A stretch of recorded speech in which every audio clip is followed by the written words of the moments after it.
అందరికీ నమస్కారం. నా పేరు సింధు.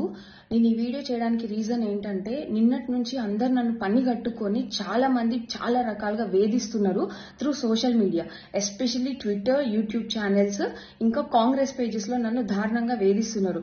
ఎందుకు వేధిస్తున్నారు అని అంటే నేను కేటీఆర్ మనిషిని, కేటీఆర్ పెయిడ్ ఆర్టిస్ట్ ని అని మాట్లాడుతున్నారు.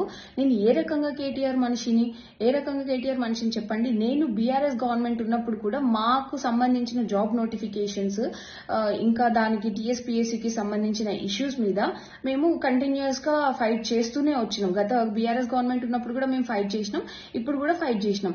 బీఆర్ఎస్ గవర్నమెంట్ ఉన్నప్పుడు మేము కాంగ్రెస్ ని అప్రోచ్ అయినాం. మరి అప్పుడు కాంగ్రెస్ ని అప్రోచ్ అయినందుకు నేను కాంగ్రెస్ కి పెయిడ్ ఆర్టిస్ట్ అయితానా? కాంగ్రెస్ వాళ్ళు నన్ను అప్పుడు కొని ఉన్నారా? అప్పుడు లేనిది ఇప్పుడు నేను బీఆర్ఎస్ కి పెయిడ్ ఆర్టిస్ట్ ని ఎట్లా అవుతాను? అవును, మేము కాంగ్రెస్ పార్టీ దగ్గర మా సమస్యల్ని పెట్టదలుచుకున్నాం. బిఫోర్ ఎలక్షన్స్ పెట్టినాం. సేమ్ టైమ్ బీఆర్ఎస్ దగ్గర కూడా పెట్టదలుచుకున్నాం. బీఆర్ఎస్ దగ్గర కూడా వెళ్లి మేము మా ప్రాబ్లమ్స్ ఇవి, మీ వల్ల మేము పడిన బాధలు ఇవి, మాకు మీరు వస్తే చేసే సొల్యూషన్స్ ఏంటి అని అడగడం. అట్లా అడగడం ఎంతవరకు తప్పు? నేను బీయింగ్ ఎ పర్సన్ ఒక పార్టీకి సంబంధించి ఒక పార్టీని ఎంచుకోవాలా లేదా అన్నది నా choice. At the same time నేను న్యూట్రల్ గా ఉండాలనుకోవడం కూడా నా చాయిస్. ఇప్పుడు మీరు అందరూ అంటున్నారు కదా నేను బీఆర్ఎస్ పెయిడ్ ఆర్టిస్ట్ అని చెప్పి. ఈ రోజు నన్ను ప్రూవ్ చేయగలుగుతారా నేను బీఆర్ఎస్ పెయిడ్ ఆర్టిస్ట్ అని? నేను ఎక్కడైనా బీఆర్ఎస్ కండువా కప్పుకొని ఉన్నానా? ఏ ఒక్క చోటనైనా నేను బీఆర్ఎస్ కి ఓట్ వేయండి అని చెప్పిన దాన్ని ఏ ఒక్కటైనా బయట పెట్టండి. ఈ రోజు బయట పెట్టి మాట్లాడండి. బయట పెట్టకుండా ఒక ఆడబిడ్డను పట్టుకొని అడ్డగోలుగా ట్విట్టర్ లో, ఫేస్బుక్ లో, ఇన్స్టాగ్రామ్ లో ఎక్కడంటే అక్కడ ట్రోల్స్ చేస్తున్నారు. ఇది ఎంతవరకు సమంజసం అని నేను అడుగుతున్నా. ఎందుకు ట్రోల్ చేస్తున్నారు అంటే ఇప్పుడు మేము క్వశ్చన్ చేసేది కాంగ్రెస్ గవర్నమెంట్ నిరుద్యోగులకు ఇచ్చిన హామీలనే కదా క్వశ్చన్ చేసేది. దాన్ని మేము క్వశ్చన్ చేస్తే మమ్మల్ని ఇంత టార్చర్ చేస్తారా మీరు? మీకు రైట్స్ ఎవరిచ్చిండ్రు? ఒక పర్సన్ ని టార్చర్ చేయాల్సిన రైట్స్ ఎవరిచ్చిండ్రు? తీన్మార్ మల్లన్న అంటాడు శంకిని అని మాట్లాడుతున్నావు. తీన్మార్ మల్లన్న ఏ రకంగా శంకినిగా కనిపిస్తున్నా నేను ఇదే సమస్యల మీద, ఇదే టీఎస్పీఎస్సీ సమస్యల మీద నేను నీ స్టూడియో కూడా వచ్చి మాట్లాడినా.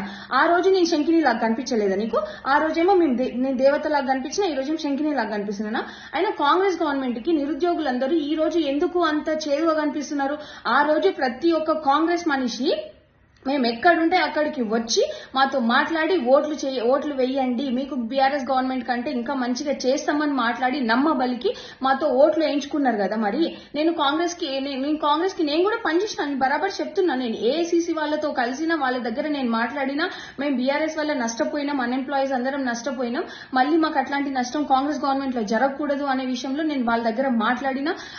కోదండ రామ్ సార్ దగ్గర కూడా నేను మాట్లాడిన. ప్రతిదీ నేను కోదండ రామ్ సార్ చెప్పిండ్రు ఎలా చేయాలి ఏంటి అని. మేము ఆ ప్రకారంగా చేసినాం, మాట్లాడినాం. అప్పుడు ఎందుకు నేను కాంగ్రెస్ మనిషిని అవ్వలేదు? అప్పుడు ఎందుకు నన్ను కాంగ్రెస్ పెయిడ్ ఆర్టిస్ట్ అని అనలేదు? ఈ రోజు ఎందుకు నన్ను బీఆర్ఎస్ పెయిడ్ ఆర్టిస్ట్ అంటున్నారు?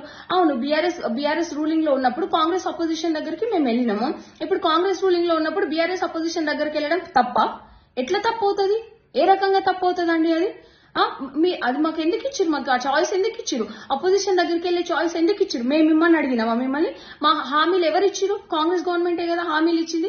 మరి ఆ హామీలు తీరిస్తూ మేము వెళ్ళాం కదా బీఆర్ఎస్ దగ్గరికి, అపోజిషన్ దగ్గరికి మేము వెళ్ళాం కదా. ఈ రోజు తీన్మార్ మల్లన్న నువ్వు మాట్లాడుతున్నావు, నువ్వు గెలిచినావు, ఒక ఎమ్మెల్సీగా గెలిచినావు, నీకు ఎవరు ఓట్లేస్తే గెలిచినావు? చదువుకున్న గ్రాడ్యుయేట్స్ వేస్తేనే కదా నువ్వు గెలిచింది. అట్లాంటిది నువ్వు ఈ రోజు ఒక గ్రాడ్యుయేట్ ని పట్టుకొని శంకిని అని మాట్లాడడం ఎంతవరకు కరెక్ట్? నువ్వు ఏ రకంగా అంటున్నావు? నన్ను ప్రూవ్ చేయి, దమ్ముంటే నువ్వు ప్రూవ్ చేయి. పవర్ నీ దగ్గర ఉంది, కాంగ్రెస్ గవర్నమెంట్ రూలింగ్ లో ఉంది, పవర్ ఉంది, ప్రూవ్ చేయండి. నేను ఏ బీఆర్ఎస్ నాయకుడి దగ్గర పైసలు తీసుకున్నా అనేది మీరు ప్రూవ్ చేయండి. బరాబర్ నేను దేనికైనా సిద్ధంగా ఉంటా. ఈ రోజు ఏమి తెలియకుండా ఇష్టంగా ఒక ఆడబిడ్డను పట్టుకొని ట్రోల్ చేస్తే ఇంకోసారి కాంగ్రెస్ గవర్నమెంట్ ని క్వశ్చన్ చేయదని మీరు అనుకుంటున్నారా? ఇట్లా ఎంతకాలం భయపెట్టి అణచివేస్తారు నిరుద్యోగుల్ని? సరే, నేను ఒక్కదాన్నంటే వచ్చి నా కాంగ్రెస్ మీద కోపం ఉండి నేనేదో చేస్తున్నా అనుకోవచ్చు. మరి నిన్న వచ్చిన వేల మంది నిరుద్యోగులు ఎవరిని చూసి వచ్చిరు? ఎవరు రెచ్చగొడితే వచ్చిరు?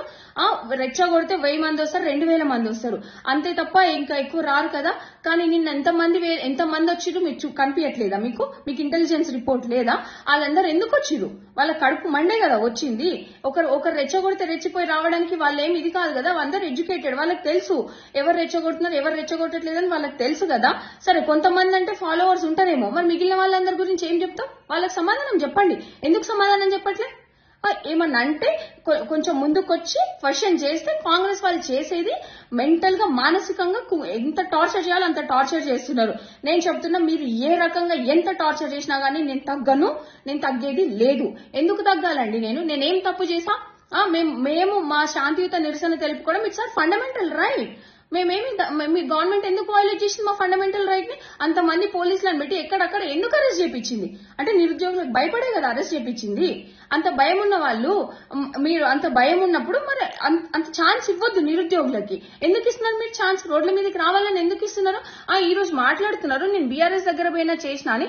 నేను ఏ ఒక్క కాంగ్రెస్ నాయకుడిని కలవలేదా?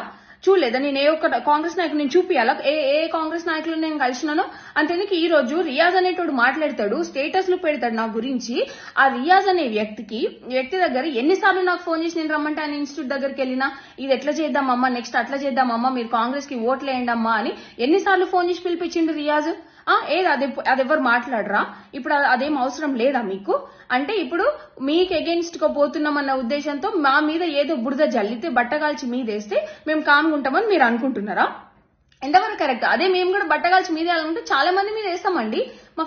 మేము అట్లా పోవాలని అనుకోవట్లేదు. కేవలం మాకు గ్రూప్ 2 మా డిమాండ్స్, మా గ్రూప్ 2 and 3 పోస్టులు పెంచాలి, ఎగ్జామ్ డిసెంబర్ లో పెట్టాలనేది ఒకటి, ఇంకా గ్రూప్ 1 1:100 చేయాలనే దాని మీద చాలా మంది స్టూడెంట్స్ ఫైట్ చేస్తున్నారు. మీరు ఆ ఇష్యూని పట్టించుకోకుండా ఈమె బీఆర్ఎస్ పెయిడ్ ఆర్టిస్ట్, ఈయన బీఆర్ఎస్ పెయిడ్ ఆర్టిస్ట్ అని మా మీద బట్టగాల్చి మా మీద వేస్తే ఉన్న ఇష్యూ సాల్వ్ అవుతుందా? మీకు అంత చేతనైన వాళ్ళు అయితే ఉన్న ఇష్యూని సాల్వ్ చేయండి. అన్ఎంప్లాయ్స్ లో ఉన్న అన్రెస్ట్ ని తొలగించండి. మీకు అది చేత కాదు, కానీ ముందుండి మాట్లాడేటోళ్ళ మీద బురద చల్లడం మాత్రం చేతనైతుంది. ఏం తీన్మార్మల్లని శంకిని అని మాట్లాడుతున్నావు? ఏ రకంగా నేను శంకిని చెప్పు? నేను శంకిని అయితే నువ్వేంది? మరి నేను శంకిని అయితే నువ్వేంది? నువ్వు చేసేది ఏంది? నువ్వు చేసిన ప్రామిస్ ఏంది? జీవో 46 వాళ్ళు నీ స్టూడియోకి వస్తే నేను ఆదుకుంటా తమ్మి అని మాట ఇచ్చినోడివి, ఇవాళ జీవో 46 వాళ్ళని అడ్డగోలుగా తిడుతున్నావు. నువ్వు ఘోరంగా తిడుతున్నావు. మళ్ళీ తిట్టిన నువ్వే మొన్న ఎమ్మెల్సీ ఎలక్షన్స్ ముందు ఏమంటారు ప్రచారాలలో మాట్లాడినావు కదా నువ్వు. మీకు గ్రూప్ 1 గ్రూప్ 2 3 పోస్టులు పెంచిపిస్తా, 1:100 చేపిస్తా, జీవో 46 ఇష్యూ టేకప్ చేస్తా, న్యాయం జరిగేలా చూస్తా అన్నావు కదా. మరి నువ్వెందుకు మాట్లాడినావు? అంటే నీ ఎలక్షన్స్ కి అవసరం ఉన్నప్పుడేమో వాడుకుంటావా అన్ఎంప్లాయీస్ ని, ఎలక్షన్స్ అప్పుడు అవసరం లేకుంటేనేమో శంకిని అని మాట్లాడతావా? ఇవన్నీ అసలు ఎందుకు ఇట్లా చేస్తున్నారు? రేపొద్దున నాకేమన్నా అయితే దీనికి కారణం ఖచ్చితంగా తీన్మార్మల్లన్న రేవంత్ రెడ్డి, కాంగ్రెస్ గవర్నమెంట్ మాత్రమే. ఎందుకు అనంటే ఒక ఆడపిల్ల అనేది కూడా చూడకుండా అడ్డగోలుగా మాట్లాడుతున్నారు. ఇదే ఆడపిల్లని నేను బయటకు వచ్చి బీఆర్ఎస్ గవర్నమెంట్ ముందు ఫైట్ చేస్తున్నప్పుడు ఈ రోజు నన్ను ట్రోల్ చేసే మనుషులే బాగా ఫైట్ చేస్తున్నావమ్మా నువ్వు, చెయ్యి, ఇట్లనే మన డిమాండ్స్ మనం సాధించుకోవాలి, అది మన హక్కు అని చెప్పినోళ్ళు ఇవాళ ఎందుకు హక్కు కాకుండా పోతుంది? ఆ రోజు మన డిమాండ్స్ మనం సాధించుకోవాలనుకోవడం హక్కు అయితే ఈ రోజు కూడా హక్కే కదా.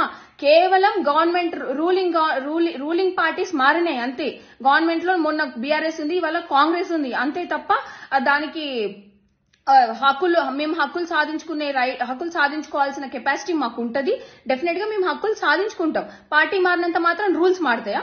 గవర్నెన్స్ రూల్స్ మారుతాయా? మారవు కదా. మీరు మరి అంత ఉన్నోళ్ళు మీరు ఎందుకు చర్చలకు రావట్లేదు నిరుద్యోగులతోటి?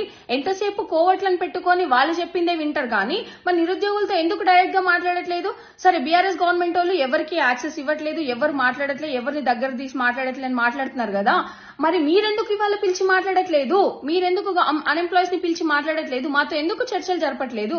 మీరే కదా అన్నది మీకు ప్రజాప్రభుత్వం అనేసి మాట్లాడారు. ప్రజాప్రభుత్వంలో మేము మీ దగ్గరకు వచ్చి అడుగుతాము, మిమ్మల్ని మీతో చర్చలు చేస్తామన్నారు. ఎక్కడ పోయినాయి చర్చలు? ఈ రోజు చర్చలు పక్కన పెడితే మనుషుల్ని పర్సనల్ గా అటాక్లు చేపిస్తారా మీరు? మా స్టూడెంట్స్ లోనే కొంతమందిని కొనేసుకొని వాళ్ళతోటి పర్సనల్ లెవెల్ అటాకింగ్స్ చేపిస్తున్నారు. నేను చెప్తున్నా, ఈ రోజు రేపు పొద్దున్న నాకేమన్నా జరిగితే, నాకు గాని నా ఫ్యామిలీకి గాని ఏమన్నా నష్టం జరిగితే దానికి కారణం తీన్మార్మల్లన్న, ఇంకా రేవంత్ రెడ్డి, ఇంకా కాంగ్రెస్ గవర్నమెంట్ లో ఉన్న పెద్దలు. ఇది మాత్రం 100%. ఎందుకంటే నన్ను ఎంత మానసికంగా వేధించాలో అంత మానసికంగా వేధిస్తున్నారు. మానసికంగా వేధించినా సరే నేను ఒకటి చెప్తున్నా, నేను బీఆర్ఎస్ పెయిడ్ ఆర్టిస్ట్, నేను బీఆర్ఎస్ మనిషిని, బీఆర్ఎస్ నుంచి నేను పైసలు తీసుకున్నా అని ఈ రోజు నా మీద ట్రోల్స్ చేసిన ఏ ఒక్కడైనా ప్రూవ్ చేసినా నేను దేనికైనా నేను సిద్ధంగా ఉన్నా. ప్రూవ్ చేయండి, మాటలు అనడం కాదు, ప్రూవ్ చేయండి, ప్రూవ్ చేసి చూపించండి. పవర్ ఇవాళ మీ చేతిలోనే ఉంది. ప్రూవ్ చేసి చూపించండి, చూపించిన తర్వాత మాట్లాడండి. అంతే తప్ప ఊరికేనే బట్టగాల్చి మీదేస్తా, శంకిని ఇట్లాంటి పదాలు మాట్లాడితే మాత్రం నేను ఊరుకునేది లేదు. లీగల్ గానైనా నేను పోవడానికి సిద్ధంగా ఉన్నా.